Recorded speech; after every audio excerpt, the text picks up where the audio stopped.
So here are 4 key concepts. If you got a piece of paper and a pencil, write these down, okay? It will help you with follow through and overlap. There is follow through, which means if you've ever played sports and you're throwing a ball, right? And you're going to throw the ball, you want to follow through, you want to continue that motion.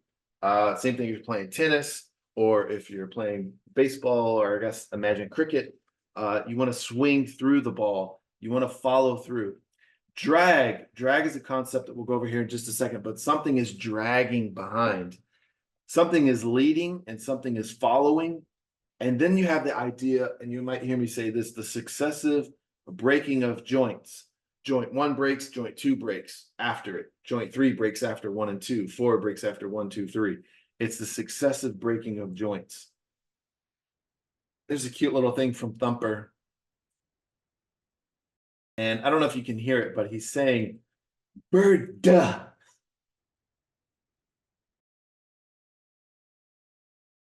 So whether you can hear it or not is irrelevant. Look at the follow through. Separate parts of a body or object will continue to move after the action has been completed. So he's going to stop moving. And at the end, he says, bird, duh. And you get those floppy ears at the end. He says, bird, duh. And he stops on duh. And his ears continue to move. So he slammed his head down. And the ears continue to follow through. And then they just keep bouncing around. They keep flopping around. All right. So once the object stops moving, once the ball is released, you don't stop moving your hand. You follow through. And when I was growing up, the trick was pretend you're putting your hand in your back pocket. All right, that's how much you want to follow through when you're throwing a baseball. Separate parts of a body or object will continue to move after the action has been completed or after the body has come to a stop.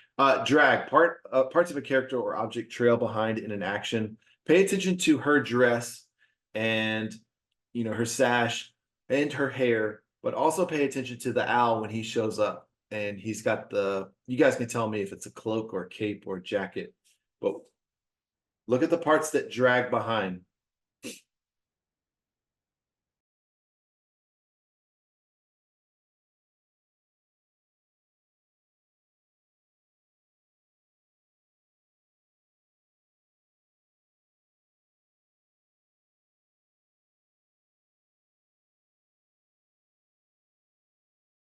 She's singing I Know You.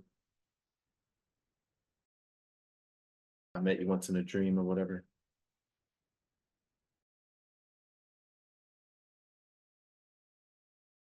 Ah, man, it's so good. All right, so we got a couple things here. If you notice, they treat her hair at the bottom like a bouncing ball, like it all kind of bounces together. I mean, it does have separate parts, but for the most part, it's kind of like bouncing. There's a little bit of squash and stretch in there. And it does splay out when she twirls, so that's something to note. Also, her dress, the way that the bottom of it moves, is dragging behind the main action. But you can really see it with the owl, like he's all in love. It's really funny. And he gets really kind of coy and shy when the birds bring her closer to him. And then he's like, he kind of likes it, which is kind of funny to see that little micro acting moment. Pay attention to what's going on just overall here at how this drags.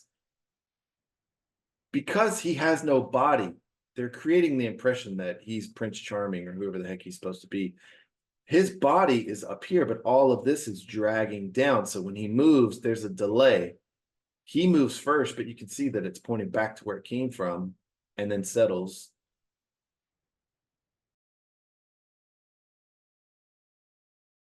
So when he moves down, it has to get out of the way. When he goes up, it trails behind him. So it's dragging behind. Same thing here. This dress is dragging behind where it was before.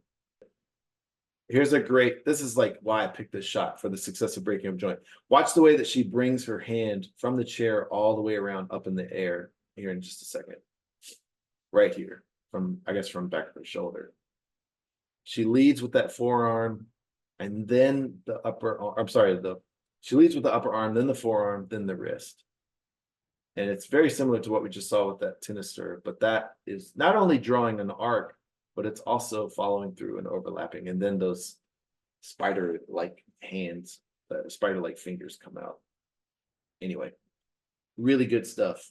So remember these 4 concepts. I hope you've written them down. Follow keyframes. These are keyframes. And the yellow ones are breakdowns. When I combine that all together, this is what I get. And I might have to play it slower so you can see it, but it's going from straight to curve, straight to curve, straight to curve. The keyframes were straights. Very simple. The breakdown is just that added curve where it curves back and forth. Very simple, right? That's pretty cool. Let's see. We can do one more. Let's say this will be a little more advanced. We'll take the idea of this. Let's say he's coming off camera, so we'll have him off screen.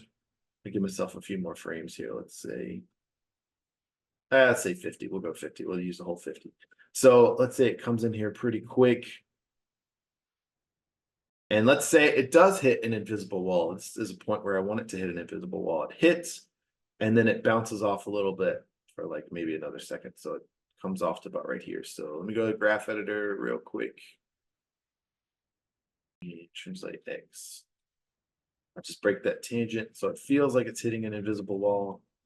And pull that in, pull this in, pull this out a little bit. And pull that out some. So it's bouncing off of something. Boom. All right. Okay, so it was dragging back, and then after this drawing right here, let's say on 14, it whips forward and then comes back to a straight up in the air. Let's say it does that. So it's coming in. Whoa. We have to have this pointed back here. Rotate what? Let's just say -35. That's easy. -35. Okay. So it's pointed back, and then it bangs, and that's it. All right. Okay, so I know coming in here, I could probably rotate this thing back a little bit. So let me put those on the same keys. Sorry, but I should have keyed everything on all of them. That's all right. All right. So we know this will be curved backwards. Right. So that's coming in kind of fast, pointing back to where it came from. That ball at the end, I just want it like an arrow pointing back to where it came from, that direction. And then when it hits, I'm okay with it going straight. And then well, let's do it. We'll do it over one frame. We'll say it snaps forward. Imagine this thing is like in a car accident or something. God forbid, that'd be terrible. But we'll have it go this way. All right, and then I want to show you guys something. I was talking about a sideways Christmas tree, animating on consecutive frames to get like the vibrato. This will be the same thing as, those door stoppers that, go when you flick them. You know what I'm talking about? I used to do that, and it would drive my parents crazy. When I was a kid, I would do that just because I was bored, and I'd flick that thing. And it never bothered me. I was like, yeah, it's fun. I like it. The instant I became a dad, all of a sudden that noise drove me crazy. So just be aware that when you become a parent, maybe some things will annoy you. All right, check this out. I want you to watch this. I'm just going to go back and forth the opposite direction consecutively. All right, so back and forth on consecutive frames. All right, back and forth. And what I can do to speed this up is I would just key every frame. All right, and let's keep going. Let's do it for a while.